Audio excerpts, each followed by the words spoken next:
नमस्कार दोस्तों, आप लोगों का स्वागत है मेरे इस चैनल स्टॉक मार्केट प्रोफेशन पे। यस बैंक एफपीओ, देखिए ये आज की डेट में काफ़ी बड़ा एक टॉपिक है जिसके बारे में बहुत सारे लोगों की जो ओपिनियन है काफ़ी बटी हुई है।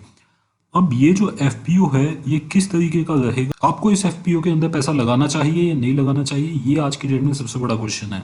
देखिए आज की डेट में मैं अगर यस बैंक का स्टॉक प्राइस देखूँ तो यस बैंक का स्टॉक प्राइस काफ़ी नीचे गिर गया है। मतलब जब ये न्यूज़ आई थी तब 26 रुपये के आसपास ये स्टॉक ट्रेड कर रहा था।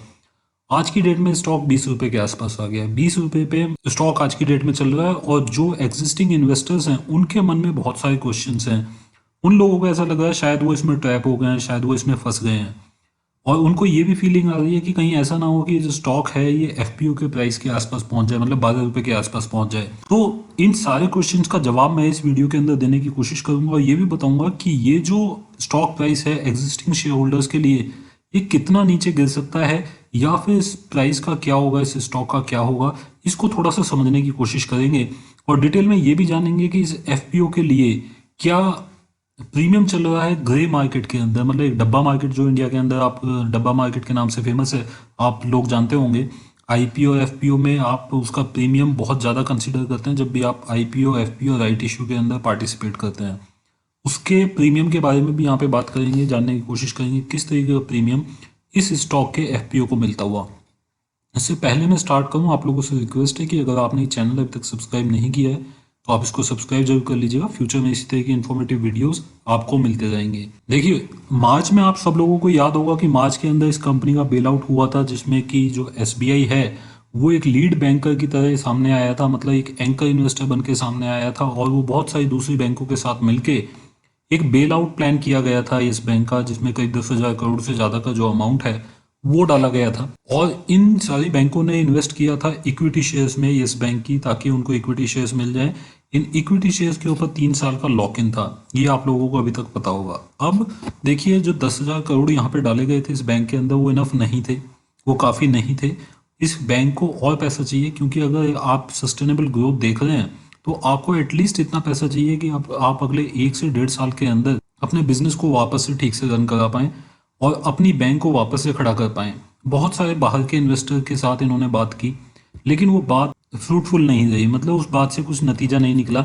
बाहर के जो इन्वेस्टर हैं इस कंपनी के अंदर इन्वेस्ट करने के लिए राजी नहीं हुए। इनकी जो डील थी 3 बार डील हुई और तीनों बार लास्ट मोमेंट पे कैंसिल हो गई। अब ऐसे में एक एफपीओ का ही एक सहारा था कि ये फर्दर इक्विटी इशू करें और उसके जरिए पैसा उठाएं।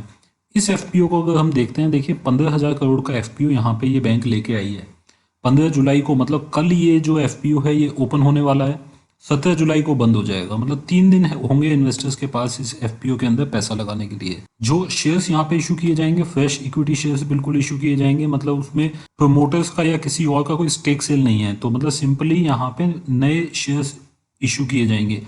आज की डेट में जो कंपनी का स्टॉक प्राइस है 20 रुपये है और जो ये एफपीओ लेके आया गया है ये लेके आया गया है 12 रुपये के आसपास। जो फ्लोर प्राइस रहेगा वो 12 रुपये के आसपास रहेगा, 12 से 13 रुपये के आसपास की 13 रुपये की कैप रहेगी, तो 12 रुपये का प्राइस आप मान के चलिए। डिस्काउंट 1 रुपये के आसपास को दिया जाएगा जो कि एम्प्लॉयज़ होंगे, एलिजिबल एम्प्लॉयज़ को करीब 1 रुपये का डिस्काउंट यहाँ पे इस प्राइस के ऊपर भी दिया जाएगा। उनके लिए जो प्राइस है डिसाइडेड प्राइस से 1 रुपये नीचे होगा। ये जो पूरा लॉट बनेगा जिसमें आप इन्वेस्ट कर पाएंगे वो 1,000 शेयर्स का होगा। मतलब अगर आपको इस कंपनी में शेयर खरीदने हैं मिनिमम 1,000 शेयर्स आपको खरीदने पड़ेंगे जो कि आपको दिए जाएंगे उस प्राइस पे जो कि डिसाइड होगा इस एफपीओ के अंदर। ये प्राइस 12 से 13 रुपये के आसपास रहेगा। अब देखते हैं जो मैक्सिमम इन्वेस्टमेंट है, देखिए किसी एंकर इन्वेस्टर की, वो यहाँ पे उसको कैप कर दिया गया है, वो 1760 करोड़ से ज़्यादा की नहीं आ सकती।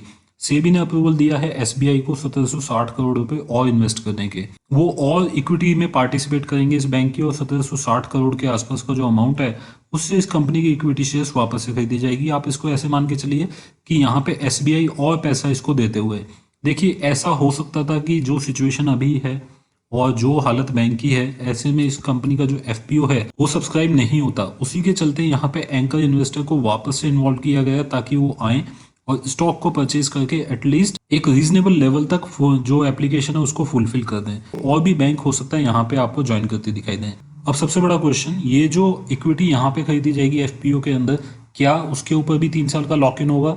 तो उसका आंसर है नहीं। देखिए एफपीओ के अंदर जो इक्विटी खरीदी जाएगी उसके ऊपर लॉक इन नहीं होगा। तो यहाँ पे जो आप शेयर खरीदेंगे एफपीओ में वो आप बेच भी पाएंगे इमीडिएटली, जैसे ही आपके अकाउंट में आ जाते हैं आपके पास डिलीवरी होनी चाहिए स्टॉक्स की, आप उन स्टॉक्स को ट्रेड कर सकते हैं, मार्केट में बेच सकते हैं।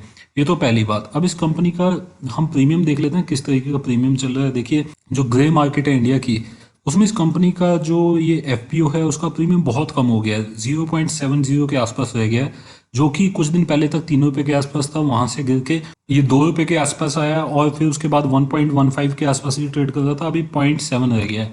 मतलब 12 रुपये का अगर प्राइस है तो यहाँ पे प्रीमियम माना जा रहा है कि ये 12.7 के आसपास स्टॉक ये ट्रेड हो सकता है या फिर लिस्ट हो सकता है। कोई बड़ा प्रीमियम नहीं है, बहुत छोटा प्रीमियम है, और हो सकता है जब ये कंपनी का जो स्टॉक है ये लिस्ट हो तब तक ये प्रीमियम भी चला जाए। इसमें कोई प्राइस डिस्कवरी मेथड कोई इन्वॉल्व नहीं किया गया, मतलब कोई भी बुक बिल्डिंग वगैरह का जो प्रोसीजर है वो यहाँ पे इन्वॉल्व नहीं किया गया है। ये एक बड़ा रीजन है कि इसका जो प्राइस है वो आपको नहीं पता कि ये जो प्राइस है ये जस्टिफाइड प्राइस है भी या नहीं, या हो सकता है इस कंपनी का प्राइस 16-17 रुपीज़ होना चाहिए था, या हो सकता है 8-9 रुपये होना चाहिए था। ये चीज़ें अभी आपको पता नहीं चलेंगी क्योंकि यहाँ पे बुक बिल्डिंग प्रोसेस का सहारा नहीं लिया गया है, प्राइस डिस्कवरी मैकेनिज्म का सहारा नहीं लिया गया है। अब सबसे इंपॉर्टेंट बात, क्या ये जो एफपीओ है इसके अंदर आप लोगों को इन्वेस्ट करना चाहिए या नहीं करना चाहिए। देखिए मैं आपको बताऊं 12 रुपये के आसपास का ये शेयर है और अभी जो स्टॉक प्राइस है 20 रुपये के आसपास चल रहा है। जो एग्जिस्टिंग इन्वेस्टर्स हैं डेफिनेटली उनके साथ अच्छा नहीं हुआ है क्योंकि काफ़ी डिस्काउंट यहाँ पे एफपीओ के अंदर दे दिया गया है। इसी वजह से स्टॉक भी आपने काफ़ी टूटता हुआ देखा, 26-27 रुपये से गिर के अभी जो स्टॉक है 20 रुपये के आसपास आ गया है। हो सकता है थोड़ा बहुत नीचे और जाए लेकिन अभी बहुत ज़्यादा ये नीचे नहीं जाएगा स्टॉक, जितना अभी आ गया है हो सकता है 19 या 18 रुपीज़ के आसपास ये कंसोलिडेट हो। लेकिन जो एफपीओ वाला स्टॉक होगा, मतलब जो एफपीओ के अंदर लॉट होगा, वो आपको मिल रहा है 12 रुपये के आसपास और उसको आप ट्रेड कर सकते हैं, मतलब मार्केट में बेच सकते हैं।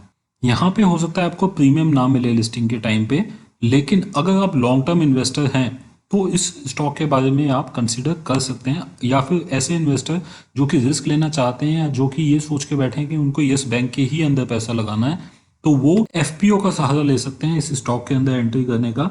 हो सकता है स्टार्टिंग में, मतलब इमीडिएटली लिस्टिंग के कुछ दिन बाद तक ये जो स्टॉक है थोड़ा नीचे रहे, क्योंकि एकदम से यहाँ पे आप ट्रेड कर पाओगे ओपनली तो हो सकता है स्टॉक में लिक्विडिटी ज़्यादा रहे और स्टॉक थोड़ा बहुत ऊपर नीचे फ्लक्चुएट करे। लेकिन अगर आप लॉन्ग टर्म इन्वेस्टर हैं, देखिए इस बैंक को बहुत हेल्प की गई है, बहुत सारी बैंकों ने और गवर्नमेंट ने खुद इसके अंदर इन्वॉल्वमेंट की है और खुद यहाँ पे उन्होंने इसकी हेल्प की है। तो ऐसे में जो स्टॉक है बहुत ज़्यादा नीचे नहीं गिरेगा, इसको संभाल लिया जाएगा और अब से 1-1.5-2 साल बाद आप इन सारी चीज़ों को भूल चुके होंगे। बैंक की इसकी प्रेजेंस काफ़ी बड़ी है, बहुत बड़ी प्रेजेंस है और इस कंपनी का जो रीच है वो देखिए अभी भी छोटी बैंकों से बहुत ज़्यादा है। तो सिर्फ अगर इस कंपनी का बिजनेस मॉडल देखें तो वो अच्छा है। कंपनी की हालत बहुत ख़राब है, सब लोगों को पता है, लेकिन अगर इस कंपनी को ठीक से चलाया जाएगा तो ये बिल्कुल आपको अच्छा रिटर्न दे सकती है। लेकिन आपको सिर्फ लॉन्ग टर्म के अंदर ये अच्छा रिटर्न मिलेगा। शॉर्ट टर्म के लिए अगर आपको ट्रेडिंग बेसिस पे लेना है तो आप इस स्टॉक को अवॉइड कीजिए। दोस्तों अगर आपको इन्फॉर्मेशन ये वीडियो पसंद आई हो तो आप इस वीडियो को लाइक जरूर कीजिएगा, आपको शेयर कर सकते हैं। अगर आपको मेरी वीडियोस पसंद है तो चैनल को सब्सक्राइब कर लीजिए। फ्यूचर में जो भी वीडियो अपलोड करूंगा उसका नोटिफिकेशन आप लोगों को मिल जाएगा, वो वीडियो आप लोग देख पाएंगे। अभी के लिए इतना ही। Thank you very much, take care, bye bye.